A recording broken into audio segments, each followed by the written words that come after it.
إن الحمد لله نحمده ونستعينه ونستغفره ونعوذ بالله من شرور أنفسنا وسيئات أعمالنا من يهده الله فلا مضل له ومن يضلل فلا هادي له أشهد أن لا إله إلا الله وأشهد أن محمدا عبده ورسوله اللهم صل وسلم وبارك على نبينا محمد وعلى آله وصحبه ومن اتبع بهداه إلى يوم القيامة.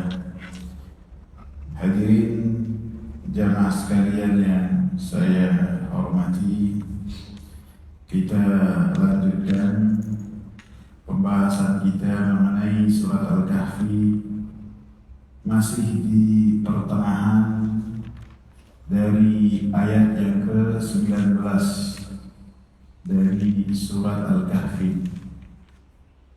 Allah Subhanahu wa ta'ala menyatakan, wa kadzalika ba'atsnahum liyatasaalu bainahum qala qailun minhum kam labithtum qalu labithna yawman aw ba'da yawm qalu rabbukum a'lamu bima labithtum fab'athu ahadakum biwariqikum hadhihi ila al-madinati falyanzur ayyuha azka ta'aman falyatikum birizqin minhu walyatalattaf wa la yush'iranna bikum ahada.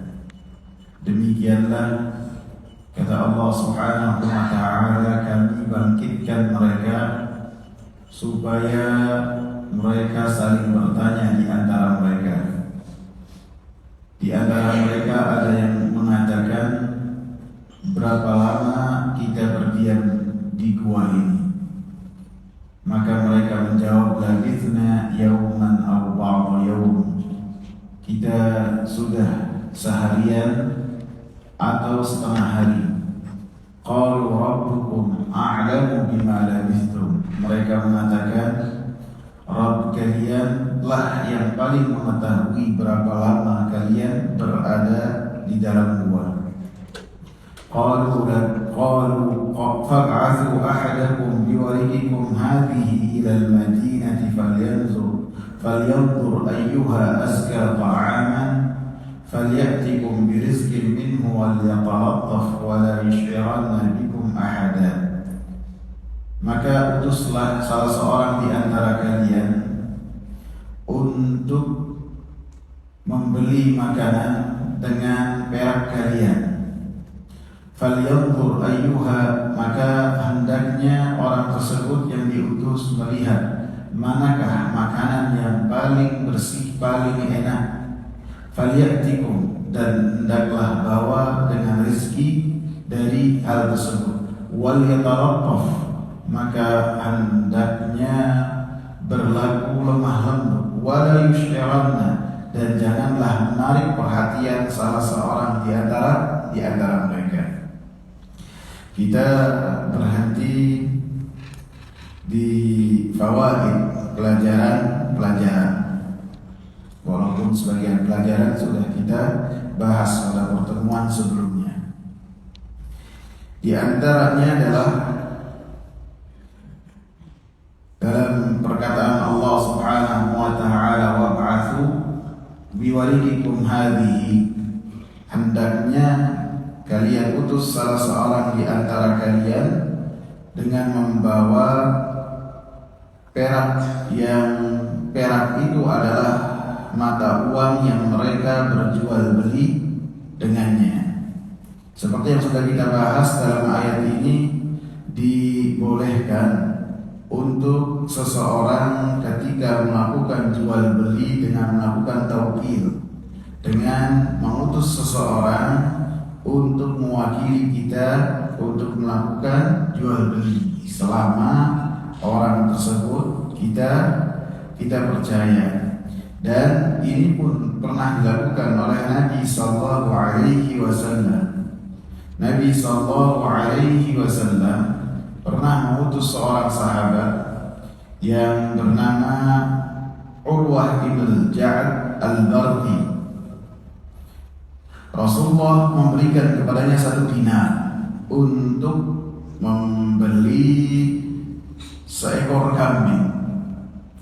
Kemudian Urwah ibn Ja'ad ini membawa uang Nabi Sallallahu Alaihi Wasallam yang biasanya dengan 1 dinar itu mendapatkan seekor kambing.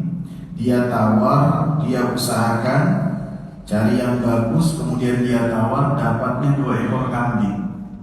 Jadi disuruhnya untuk beli berapa? 1. Tapi Urwah ini jeli, pintar, kemudian ketika beli malah dapatnya 2. Begitu dapat 2, yang 1 kemudian dijual lagi sama Urwah. Dijual lagi sama Urwah. Yang satunya lagi dijual dengan 1 dinar. Kemudian dia datang kepada Nabi Sallallahu Alaihi Wasallam dengan seekor kambing yang diminta oleh Nabi dan dengan 1 dinarnya masih utuh. Seharusnya 1 dinar ini dibelanjakan. Akan tapi dia membeli dengan 1 dinar, seharusnya bisa 1, dia dapat 2. Yang satunya dia jual 1 dinar, kemudian dia bawakan ke Nabi kambing dan 1 dinar. Kemudian dia jelaskan kepada Nabi Sallallahu Alaihi Wasallam. Maka Nabi Sallallahu Alaihi Wasallam mendoakan kebaikan kepada Urwah ibn Ja'ad al-Barqi. Dan Rasulullah Sallallahu Alaihi Wasallam mendoakan supaya Urwah itu ketika berjual beli senantiasa mendapatkan untung. Sehingga para sahabat mengatakan, Urwah ini jangankan jualan kambing, jangankan jualan korma, jualan pasir dia ambil pakai tangan dijual bakal untung. Termasuk dari doanya Nabi Sallallahu Alaihi Wasallam kepada Urwah.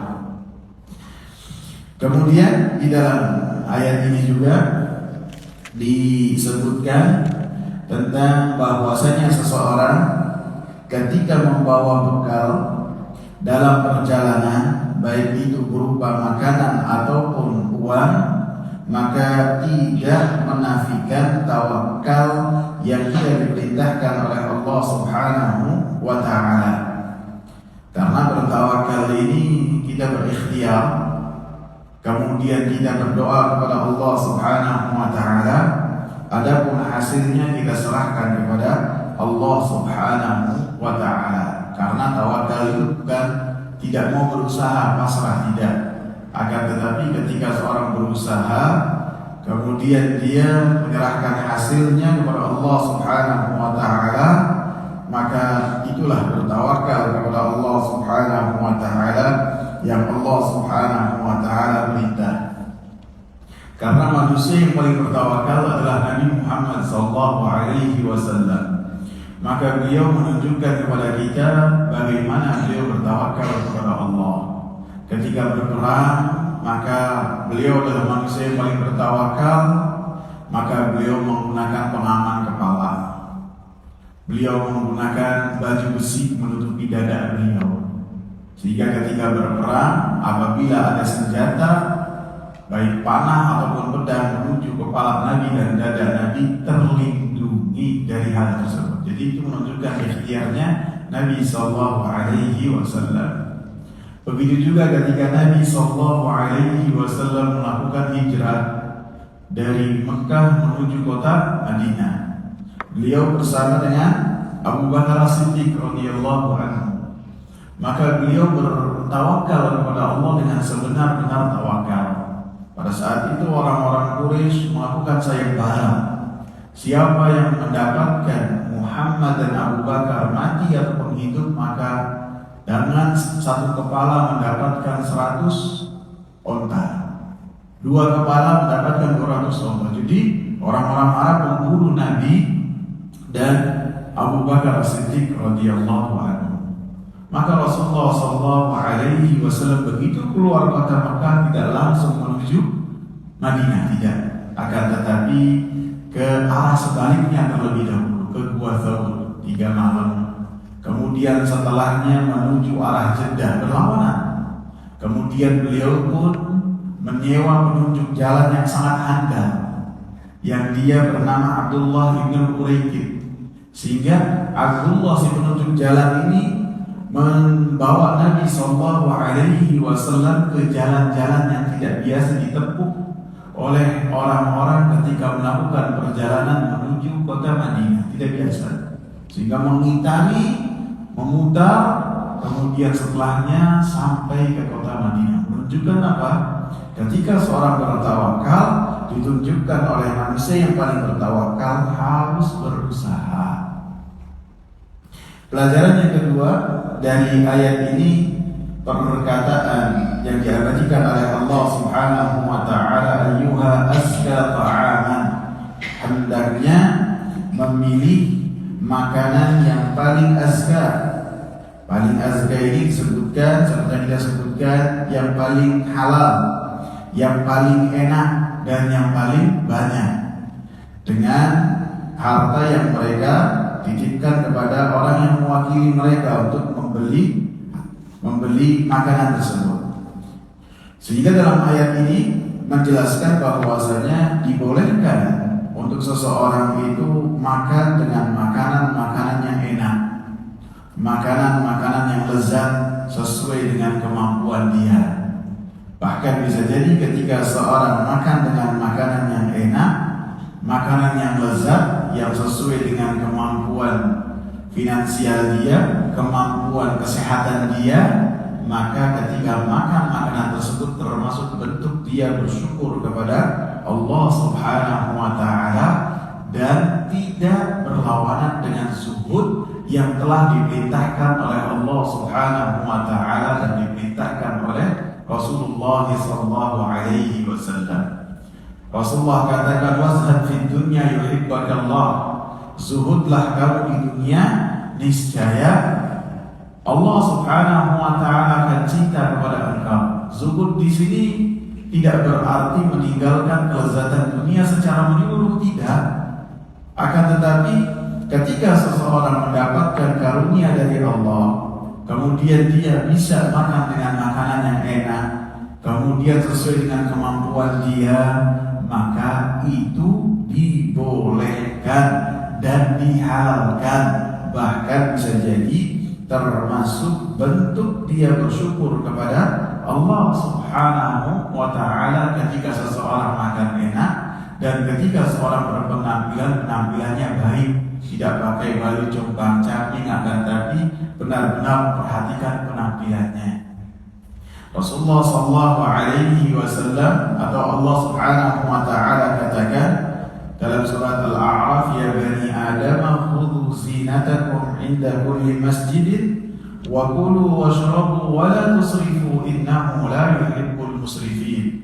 Wahai anak manusia, ambillah perhiasan-perhiasan kalian ketika kalian menuju masjid. Perhiasan di sini artinya baju-baju kalian ketika kalian akan datang ke masjid untuk menunaikan ibadah dengan baju yang dengannya menutup aurat kalian. Ayat ini membantah bagi orang-orang musyrikin Arab yang mereka apabila melakukan tawaf dengan cara tidak memakai sehelai benang pun. Ketika mereka datang ke kota Mekah, orang yang tidak tinggal di kota suci kemudian masuk ke kota Mekah untuk menunaikan ibadah umrah ataupun haji, dan tidak ada dari penghuni kota Mekah yang meminjamkan baju kepada mereka untuk tawaf, maka cara ibadah mereka pada saat itu, baik laki-laki ataupun perempuan, ketika tawaf tidak memakai sehelai benang pun. Maka Allah katakan, ya bani Adam khudhu zinatakum inda kulli masjid. Wahai anak manusia, ambillah baju-baju kalian, perhiasan kalian untuk menunaikan ibadah di rumah Allah Subhanahu wa taala. Wa kulu washrabu wa la tusrifu. Makan dan minumlah dan jangan kalian melampaui batas.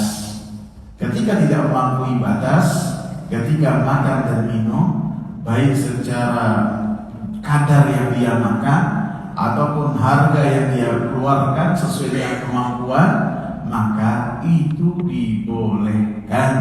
Bahkan ketika sebagian orang tidak ataupun meninggalkan makanan-makanan enak, makanan-makanan lezat dalam rangka beribadah kepada Allah Subhanahu wa taala, maka ini diharamkan oleh Allah Subhanahu wa taala. Dalam surat Al-Maidah Allah Subhanahu wa taala katakan,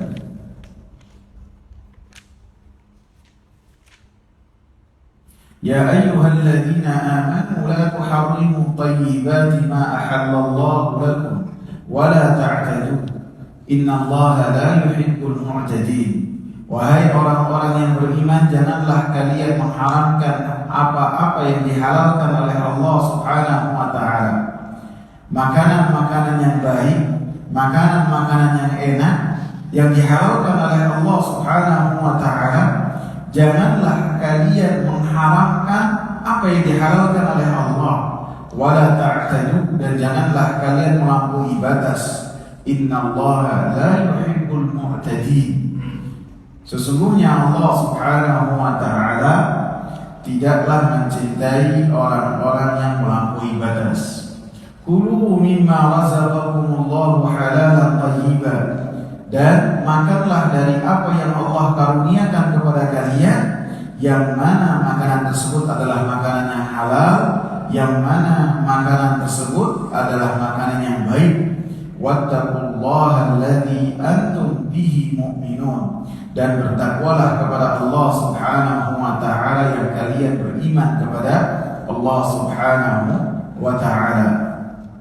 Dalam ayat lain surat Al-A'raf ayat 32 Allah katakan, Qul man harrama zinatallahi allati akhraja li'ibadihi wat-thayyibati minar rizq qul hiya lilladzina amanu fil hayatid dunya khalisatan yaumal qiyamah.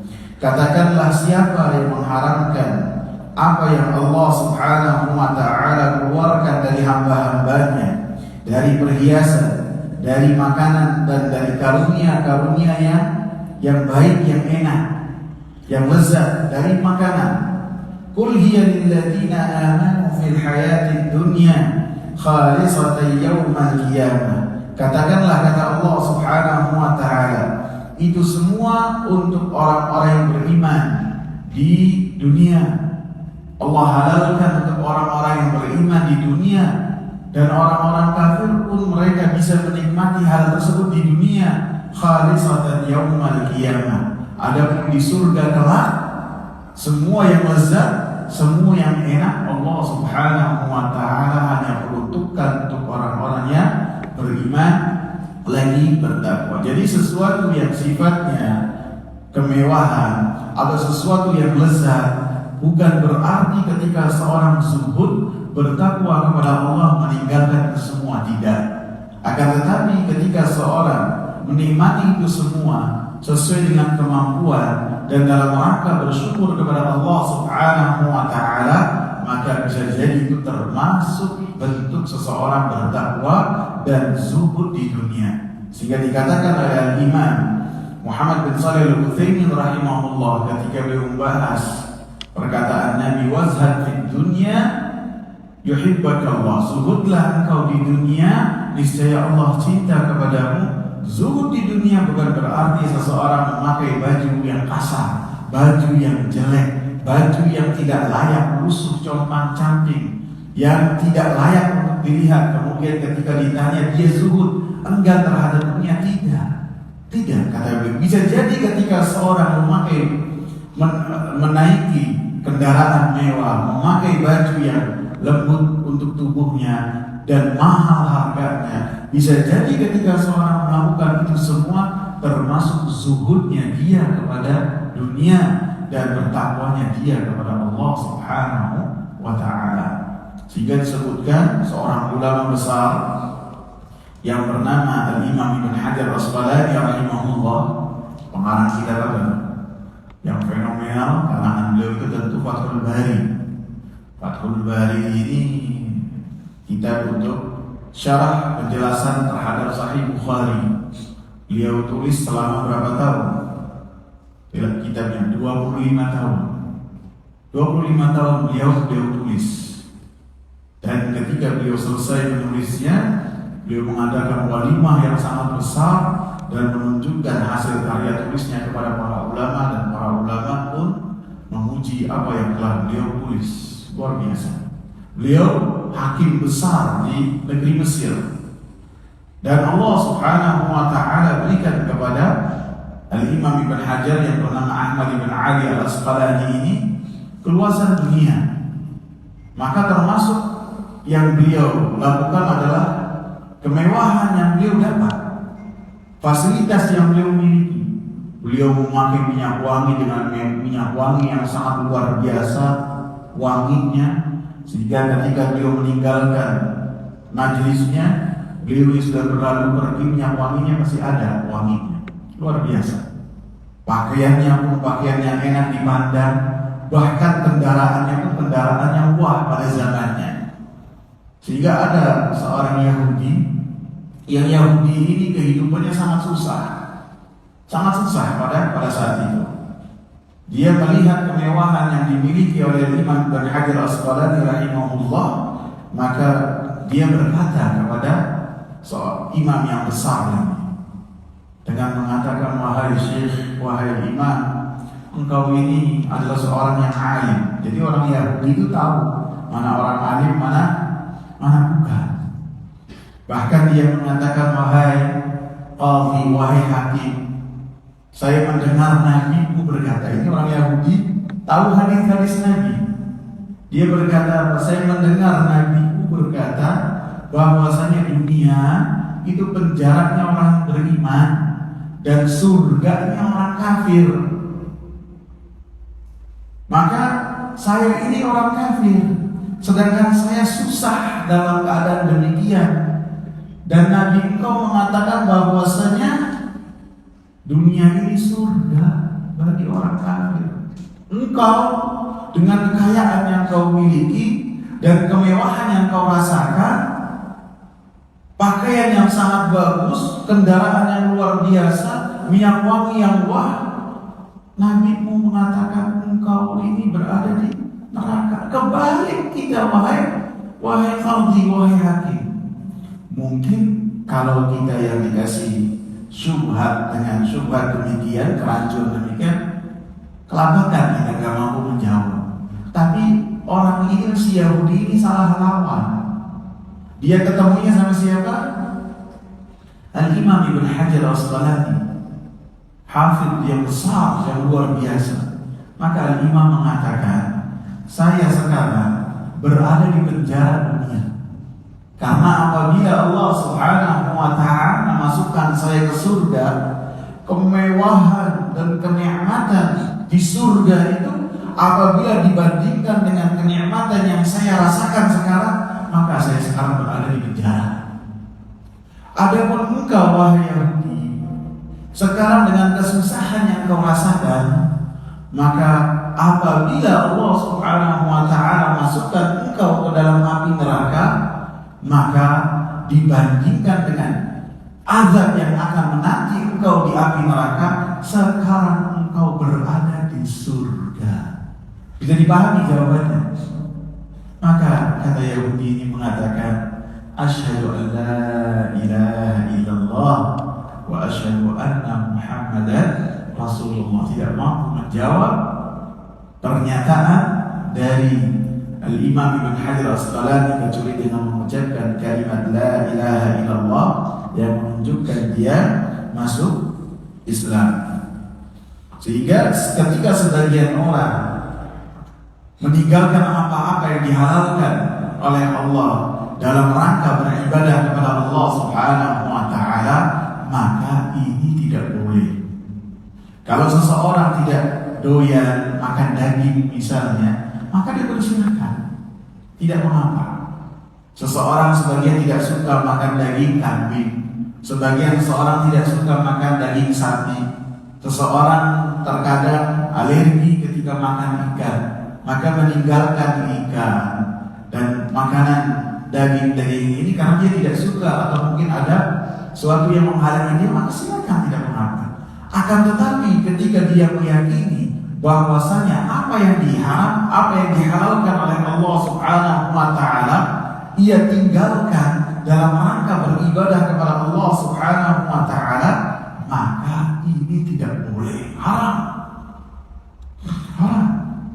Ketika seorang tidak mau makan daging dengan menyatakan apa? Saya kiat untuk sholat lebih khusyuk, tidak makan yang bernyawa. Saya berusaha untuk makannya vegetarian.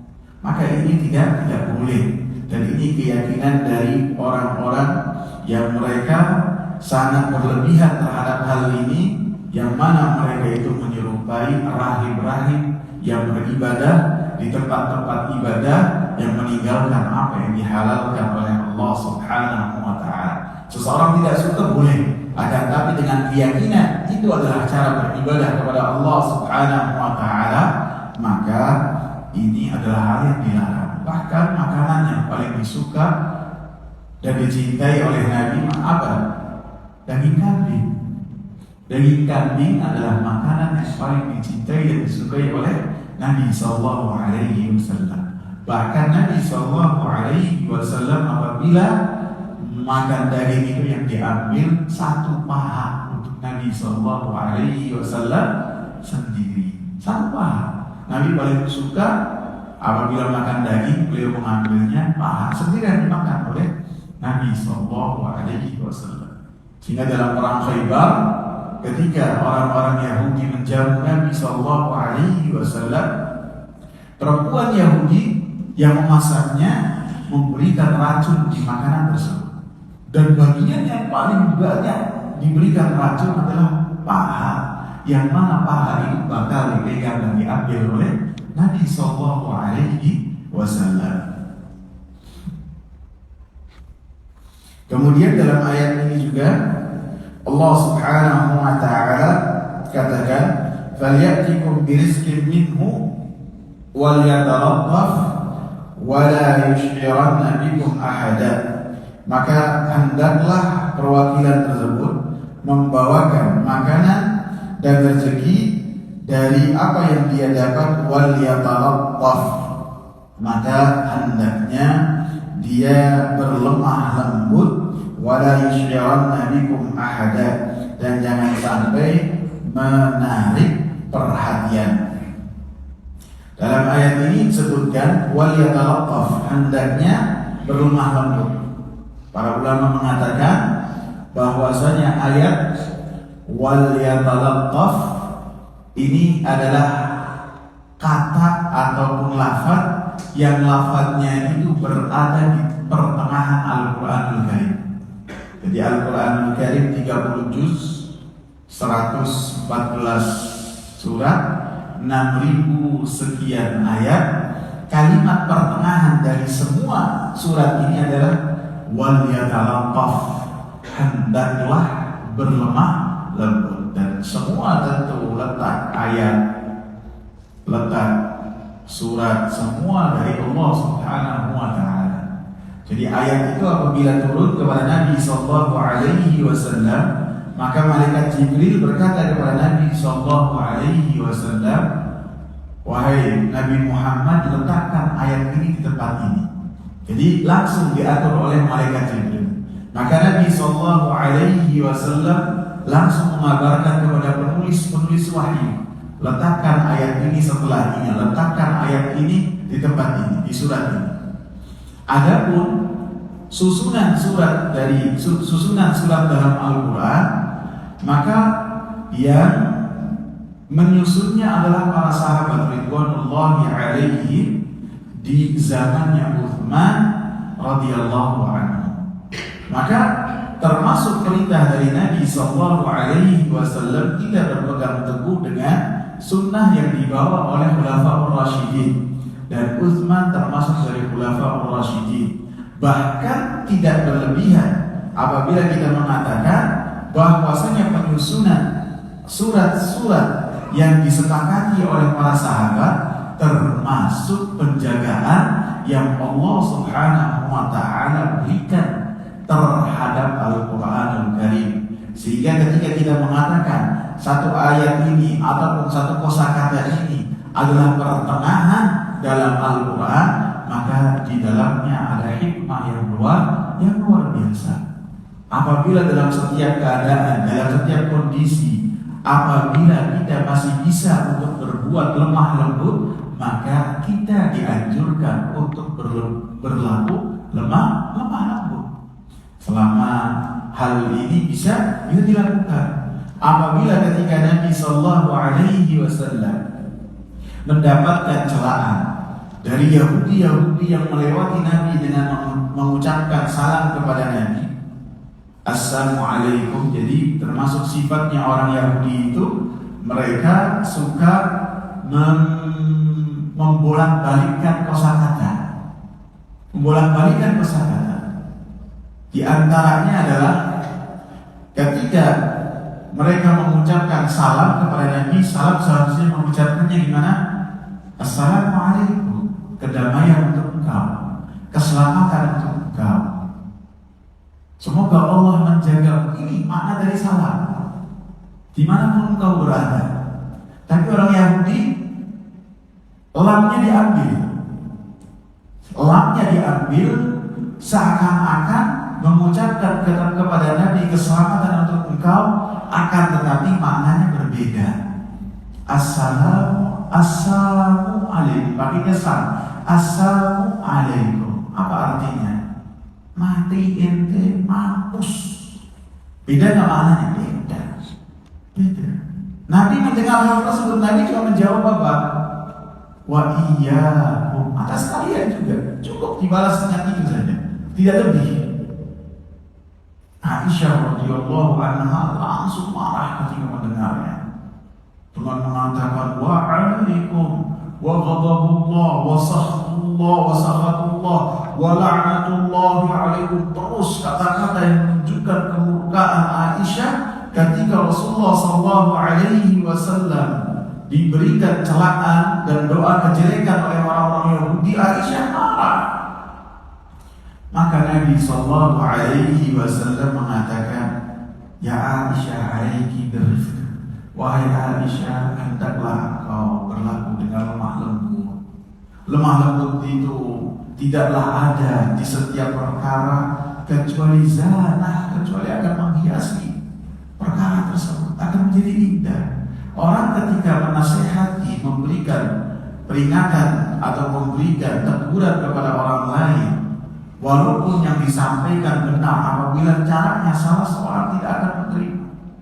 Apabila caranya dengan bentakan-bentakan, maka orang tidak akan menerima. Akan tetapi apabila dengan lembut dan disampaikan hanya berdua yang baik, tidak ada yang mengetahuinya, niscaya apa yang dia nasihati akan didengar oleh orang yang akan mendapatkan nasihat. Jadi bayangkan, ini Aisyah mengatakan dengan perkataan demikian tidak melampaui batas. Karena orang Yahudi mendapatkan laknat dari Allah, mereka mendapatkan murka, mereka mendapatkan marahnya Allah, dan mereka telah mengucapkan salam dengan salam yang menunjukkan kebencian mereka kepada Rasulullah. Akan tetapi Rasulullah sallallahu alaihi wasallam melarang Aisyah radhiyallahu anha untuk melakukan demikian. Sehingga apabila sesuatu bisa kita hadapi dengan lemah lembut, maka itu adalah yang paling baik, sebagaimana ditunjukkan oleh Nabi sallallahu alaihi wasallam dalam setiap perkaranya. Nabi sallallahu alaihi wasallam sebagian besar menghadapinya dengan lemah lembut. Ketika ada orang Arab Badui kencingnya di pojok masjid, kalau buat kita mungkin sudah hancur kali kepalanya, sudah matanya pindah kemana. Nabi sallallahu alaihi wasallam menasihati dengan baik. Para sahabat ketika akan membentaknya ditahan, jangan dibentak. Karena apabila lagi buang najis di pojokan, kemudian dibentak, dia malah lari, najisnya kemana, ke sana kemari. Bukan hanya di satu tempat, di beberapa titik yang banyak. Sehingga Nabi biarkan biar tuntas. Kemudian setelahnya oleh Nabi sallallahu alaihi wasallam dinasihati dengan nasihat yang baik. Begitu juga ketika Nabi sallallahu alaihi wasallam bertemu dengan Muawiyah bin al-Hakam, salah seorang yang ketika di masjid dia berbicara berbicara ketika ada orang bersin dalam sholat bersama dengan Nabi. Orang itu mengucapkan alhamdulillah, menunjukkan apabila seorang bersin dalam sholat boleh dia mengucapkan alhamdulillah, boleh. Akan tapi orang yang mendengarnya tidak boleh menjawab ya rahmatullah, tidak boleh. Karena sholat itu zikir dan ucapan alhamdulillah itu zikir, boleh. Ada punya rahmatullah tidak boleh, itu bukan zikir, ucapan pembicaraan kepada orang. Maka Muawiyah ketika mendengar ada sahabat bersih dan mengucapkan alhamdulillah, dia menjawabnya apa? Ya rahmatullah. Maka orang-orang yang ada di sebelahnya Muawiyah melihat kepada Muawiyah, menarik perhatian para sahabat yang lain yang lagi sholat. Maka Muawiyah ini nambah lagi, bukan ngomong ya rahmatullah saja, ditambahkan malakum tanzuruna ilayya, ada apa itu lihat saya.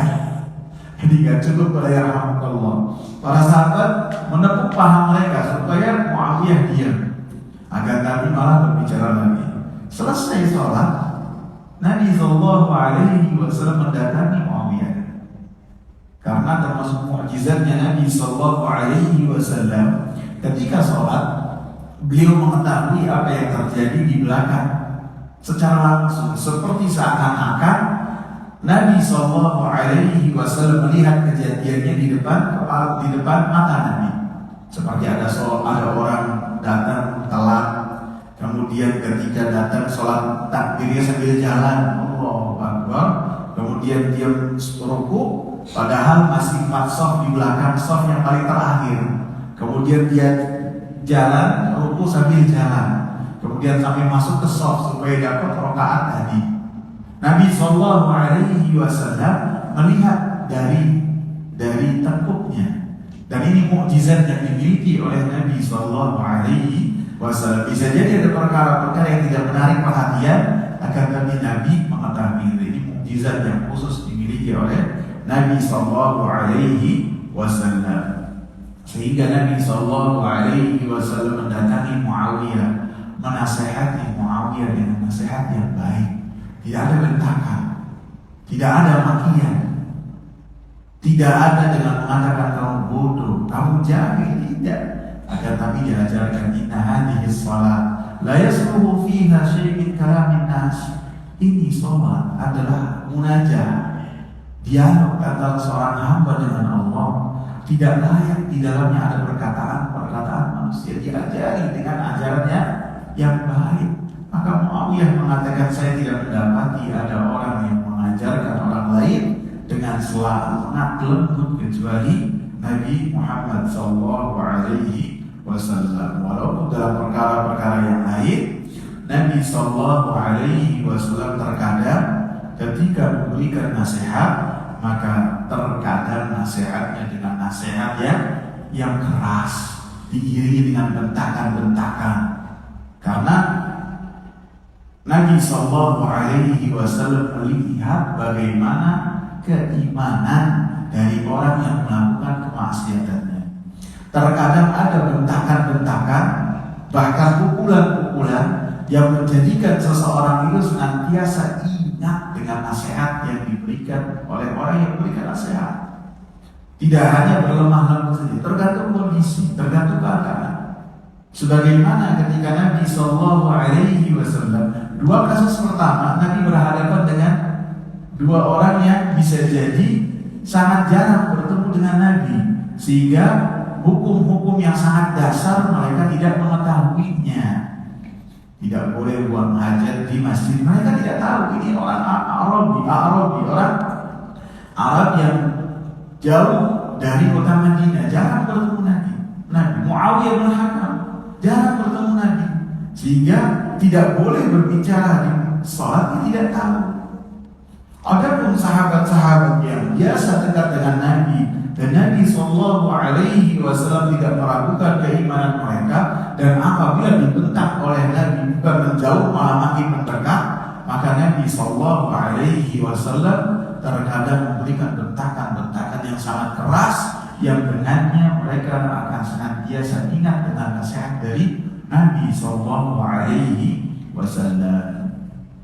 Abu Dzar Al-Ghifari, salah seorang sahabat besar, termasuk as-sabiqin al-awwalin, orang-orang yang 40 pertama yang masuk Islam ketika Nabi masih dakwahnya sembunyi-sembunyi. Abu Dzar ini begitu mendengar ada seorang di kota Mekah berdakwah kepada tauhid, dia utus saudara, coba benar nggak di kota Mekah ada. Maka begitu sampai kota Mekah, adiknya datang lagi memberikan kabar kepadanya, gak enak, gak seru kalau gak datang sendiri. Maka Abu Dzar datang ke kota Mekah karena Al-Ghifari ini dari orang-orang yang tinggal di padang pasir, yang tidak di perkotaan. Datang dia ke kota Mekah. Begitu duduk gak ada yang jamu, dia mau mengetahui keadaan siapa sih yang menyatakan dirinya Rasul. Dia tidak tahu namanya Muhammad. Tunggu dalam waktu berhari-hari, tidak ada yang menjamu Abu Dzar. Tidak ada, tidak makan makanan sedikit pun, tidak, berhari-hari, sampai dia mendapatkan kabar bahwasanya yang menyatakan dirinya Nabi dan Rasul itu Muhammad bin Abdullah. Kemudian orangnya seperti ini, dia tunggu, oh ini orangnya, ditemuin dia. Kemudian dia menyatakan keislamannya. Kata Nabi, kamu udah berapa hari? Berhari-hari ya Rasulullah. Siapa yang menjawab kamu? Tidak ada. Kamu makan gimana? Makannya gimana, tahu nggak? Cuma minum saja, minum air Zam-Zam. Beliau mencukupkan diri dengan minum air Zam-Zam, berhari-hari tidak makan. Yang ini tercantum dalam Sahih Muslim. Bukan nambah kurus, malah nambah gemuk. Dengan hanya minum Zam-Zam saja dia nambah gemuk. Alhasil, ketika Rasulullah mendapati Abu Dzar ini ada perselisihan dengan Bilal bin Rabah, kemudian Abu Dzar mengatakan kepada Bilal dengan perkataan yang sangat keras, wahai yang ibunya hitam. Nabi mendengar tidak terima, Nabi marah, Nabi dipegang oleh Nabi Sallallahu Alaihi Wasallam, kerah dari Abu Dzar dipegang dengan mengatakan, "A'ayyar kamu bi ummi, engkau mencela dia dengan ibunya, dengan warna kulit ibunya. Innaka mru'un fika jahiliyah." Dipegang itu kerah, dipegang. Engkau ini seorang yang masih ada sisa-sisa jahiliyah. Orang jahiliyah menilai dari ras, dari kasta. Orang dikatakan tinggi ataukah tidak dilihat dari sisi keturunannya. Dalam Islam tidak ada. Inna akramakum indallahi atqakum. Orang yang paling mulia adalah orang yang paling bertakwa. Bila lebih baik beribu-ribu kali, bahkan berjuta-juta kali daripada Abu Lahab, yang mana Abu Lahab itu adalah orang yang paling tinggi dan paling bagus silsilah garis keturunannya. Tidak ada yang melakukan, orang Arab sepakat. Lebih bagus Bilal itu daripada Abu Thalib, yang mana dua-duanya mati kafir, dua-duanya lawan Nabi. Bilal bin Rabah lebih bagus. Abu Lahab penghuni api neraka, Abu Thalib penghuni api neraka. Bilal bin Rabah yang tidak mempunyai nasab, yang mana dia bukan orang Arab, yang mulutnya budak belian. Rasulullah kabarkan kepada Bilal, saya telah melihat satu tempat yang Allah Subhanahu wa Ta'ala persiapkan di surga untuk kau, wahai Bilal. Ini menunjukkan inna akramakum indallahi atqakum. Sesungguhnya orang yang paling mulia di antara kalian adalah orang yang paling bertakwa. Bukan apa yang dia pegang, bukan apa yang dia miliki, bukan dari mana dia berasal. Darahnya darah keturunan bulat hijau, ataukah darahnya warna apa? Tidak, semuanya sama di sisi Allah. Innallaha la yanzuru ila suwarikum wa ajsamikum. Allah tidak melihat untuk menentukan kedudukan kalian di sisinya dari rupa-rupa kalian, apakah kalian orang Arab ataukah non-Arab. Tidak. wa ajsamikum wa suwarikum, dan tidak melihat rupa-rupa kalian, apa yang kalian kenakan, apa yang kalian miliki, tidak. Allah memberikan dunia kepada siapa yang Allah cinta dan siapa yang tidak Allah cinta. Rasulullah SAW manusia yang paling mulia di sisi Allah Subhanahu wa taala, 3 bulan 30 nama dapurnya tidak mengeluarkan asap. Makan minumnya beliau dan 9 istrinya air dan korma saja. Manusia paling mulia. Apakah Nabi tidak mendapatkan cinta Allah? Dicintai oleh Allah, Khalilullah, kekasih Allah, kan tapi jauh dari dunia, jauh dari kemewahan dunia. Kemewahan dunia tidak menunjukkan seseorang mendapatkan posisi khusus di sisi Allah Subhanahu wa taala. Apabila dunia jadi patokan, jabatan jadi patokan, keluasan rezeki jadi patokan, maka yang paling berbahagia adalah orang-orang kafir, orang-orang pandir, yang mereka bergelimang dengan harta-harta mereka dan senantiasa menjadikan Allah Subhanahu wa taala murka. Tidak, walakin Allah yanzuru ila qulubikum wa a'malikum, yang menjadikan kalian itu memiliki derajat di sisi Allah Subhanahu wa taala dengan derajat yang mulia lagi tinggi, apa yang ada di hati kalian, ada ketakwaan ataukah tidak? Ada pengagungan kepada Allah Subhanahu wa taala ataukah tidak? Wa a'malikum, dan apa yang kalian lakukan. Apabila yang kalian perbuat menunjukkan cinta kalian kepada Allah, cinta kalian kepada Rasulullah, pengagungan kepada Allah, menjadikan Rasulullah sebagai suri tauladan dan senantiasa beramal dengan amal soleh, maka dicintai oleh Allah Subhanahu wa taala. Adapun selebihnya tidak mendapatkan kedudukan yang khusus, tidak ada.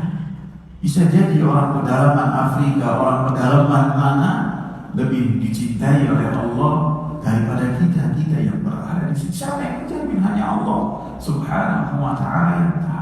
Maka Rasulullah membentak Abu Dhar dengan bentakan yang sangat keras, menunjukkan ini adalah sangat prinsip.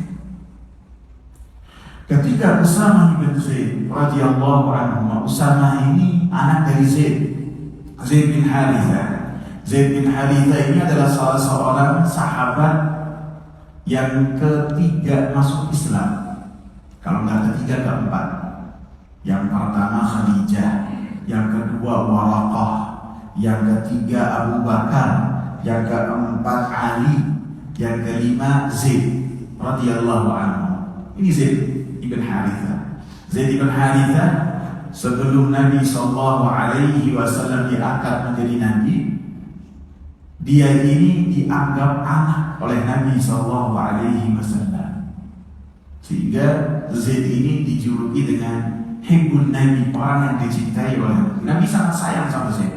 Sampai pada zaman jahiliyah dipanggilnya itu bukan Zaid bin Harithah, Zaid bin Muhammad. Sampai Allah menurunkan firman-Nya, ud'uuhum li abaihim, kalian nisbatkanlah anak-anak itu kepada bapak-bapaknya, jangan kepada bapak angkat, gak boleh, nanti racun. Jadi apabila ada salah seorang di antara kita mengadopsi anak, baik itu ponakan ataupun dari mana, maka tidak boleh kita nisbatkan nama kita itu kepada anak yang kita adopsi. Kita jelaskan kepada anak bahwasanya bapak engkau fulan bin fulan, bukan saya, sehingga ada kejelasan. Maka Zaid ini punya anak Usamah, dan Nabi SAW sangat cinta kepada Usamah. Sangat cinta, bahkan dianggap cucu. Terkadang Nabi SAW menggendong Usamah dan menggendong Hasan, putranya Ali, putranya Fatimah, cucu beliau, dalam waktu yang bersamaan, menunjukkan kecintaan beliau kepada kedua-duanya, menunjukkan ini adalah cucu beliau, Usamah. Bahkan ketika Nabi SAW selesai dari wukuf di Arafah menuju Muzdalifah, pada saat itu Nabi SAW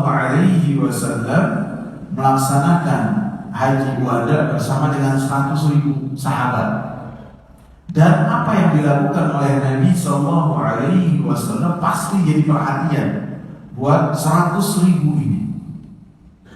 Maka Nabi Shallallahu Alaihi Wasallam dari Arafah menuju Muzdalifah menggunakan onta. Dan pada saat itu yang diboncengi oleh Nabi Shallallahu Alaihi Wasallam adalah Usama ini. Sehingga seakan-akan menunjukkan karena Usama ini kulitnya mendekati hitam, budak karena ayahnya budak. Seakan-akan mengatakan menyuruh kepada kesamaan, gak ada keutamaan orang Arab atas orang-orang non-Arab. Dan ini perhatian yang besar yang didapat dari orang para sahabat terhadap apa yang dilakukan oleh Nabi, karena jarak mereka dengan jahiliyah masih sangat singkat, masih ada sisa-sisa pengagungan demikian, sehingga oleh Nabi diberantas. Alhasil Usama ini pun dijuluki oleh para sahabat dengan Hibbu bin Hibbin Nabi, orang yang dicintai oleh Nabi, putra dari orang yang dicintai oleh Nabi. Banyak sekali keutamaan Usama. Suatu ketika dalam peperangan, yang peperangan tersebut tidak dihadiri oleh Nabi Sallallahu Alaihi Wasallam, Usama menghadapi seseorang yang kemudian seakan-akan duel dengan orang ini, sampai orang ini terdesak. Kemudian ketika Usama memberikan tebasan terakhir, orang ini mengatakan asyhadu an la ilaha illallah wa asyhadu anna Muhammadar Rasulullah. Ini pedang sudah setengah jalan ya. Gak mungkin dibanting kemana. Kata Usama, wah ini apa namanya, mengucapkan syahadat la ilaha illallah cuma pengen selamat dari tebasan pedang saya saja. Bisa jadi kalau saya diam, bisa jadi dia balas, maka langsung disikat sama dia bisa. Dan apa yang terjadi dan dilakukan oleh Usama ini menjadi hot issue pada saat itu, sehingga ketika sampai kepada Nabi Sallallahu Alaihi Wasallam pulang, pasukan itu pulang, sampai isu ini kepada Nabi Sallallahu Alaihi Wasallam, dipanggil Usama, dipanggil. Begitu dipanggil, Usama ditanya terlebih dahulu, benar yang saya dengar demikian. Karena Rasulullah apabila ingin menegur seseorang, maka memastikan dulu orang tersebut benar-benar melakukan kesalahan. Jangan sampai sudah dilabrak, sudah dimarahin, nggak taunya salah info. Ini apa kehati-hatian Nabi ketika ada orang sampai masuk ke masjid, ketika Nabi khutbah langsung duduk, tidak sholat tahiyatul masjid. Seharusnya orang masuk masjid melaksanakan sholat 2 rakaat terlebih dahulu. Orang ini begitu datang langsung duduk. Apakah Nabi langsung memberikan perintah untuk sholat 2 rakaat? Tidak. Tanya dulu. As-shalaita raka'atain, kau sudah sholat 2 rakaat? Orang ini mengatakan tidak, belum. Karena bisa jadi orang ini sholat di pojokan yang tidak dilihat oleh Nabi, atau sholat terhalang dengan orang yang tinggi besar yang tidak terlihat oleh Nabi. Maka orang yang mengatakan belum ya Rasulullah, baru sama Nabi dinasihati. Kum fasholli raka'atain, berdirilah dan laksanakan sholat 2 rakaat. Menunjukkan tahiyatul masjid bisa diqodho apabila duduknya tidak terlalu lama. Maka Nabi Sallallahu Alaihi Wasallam bertanya terlebih dahulu kepada Usama, benar terjadi demikian? Maka Usama mengatakan benar. Rasulullah Sallallahu Alaihi Wasallam mengatakan, Mada fa'alta bila ilaha illallah, apa yang kamu lakukan dengan kalimat la ilaha illallah yang kau dengar dari orang tersebut? Maka Usama mengatakan, innama qalaha ta'abudan, orang tadi mengucapkan kalimat la ilaha illallah cuma pengen selamat dari pedang saya saja ya Rasulullah. Rasulullah marah dengan marah yang sangat besar, bentak Usama, dikatakan asyaqaqta qalbah, apakah engkau sudah membuka hatinya sehingga tahu itu maksud dari tujuan orang tersebut? Nabi Sallallahu Alaihi Wasallam mengulang-ulang "Madza fa'alta bila ilaha illallah? Asyaqaqta sadrah?" Diulang-ulang dengan sangat banyak sehingga Usamah mau mendengar marahnya Nabi dan murkanya Nabi sallallahu alaihi wasallam. Sampai kata Usamah, seandainya saya belum memeluk Islam. Karena dengan seorang memeluk Islam, semua dosa itu akan terhapus. Itu maknanya. Maka apa yang dibentakkan dan diingatkan oleh Nabi kepada Usamah menjadi pelajaran yang sangat besar untuk berhati-hati dengan darahnya orang yang beriman. Sehingga ketika terjadi pergolakan di antara kaum muslimin, baik itu perang Jamal, perang Siffin, antara sahabat-sahabat yang mulia, ketika terjadi perbedaan di antara para sahabat, antara Muawiyah dengan Ali, ini pasukannya ribuan dan banyak darah yang berceceran di dalam perang tersebut. Usamah hanya ada di dalam rumahnya, kemudian memegang pedang dan dimasukkan ke dalam sarung pedangnya, pedang tersebut kemudian dipeluk. Saya senantiasa mengingat-ingat perkataan Nabi, "Madza fa'alta bila ilaha illallah?" Apa yang kau lakukan dengan kalimat la ilaha illallah? Asyaqaqta sadrah? Seakan-akan masih ada teriakan-teriakan tersebut di telinganya Nabi sallallahu alaihi wasallam. Sehingga di Usamah tidak ikut dengan pasukannya Ali radhiyallahu anhu, walaupun kedekatan beliau dengan Ali, dan tidak ikut juga dengan pasukannya Muawiyah, berdiam diri di rumah dan tidak ikut dalam peperangan tersebut. Jadi itu menunjukkan terkadang nasihat yang keras apabila diberikan kepada orang yang tepat, maka itu pun akan bisa mengambil manfaat. Walaupun pada dasarnya ketika memberikan nasihat itu pada dasarnya Nabi menyampaikannya dengan lemah lembut, seperti firman Allah Subhanahu wa taala, "Wal yatalattaf", hendaknya berlaku lemah lembut. Dan ayat ini, potongan lafaz ini adalah kosakata yang ada di tengah-tengah Al-Qur'an. Udah syukur. Udah ya. Baik, semoga bermanfaat. Subhanakallahumma wa bihamdika.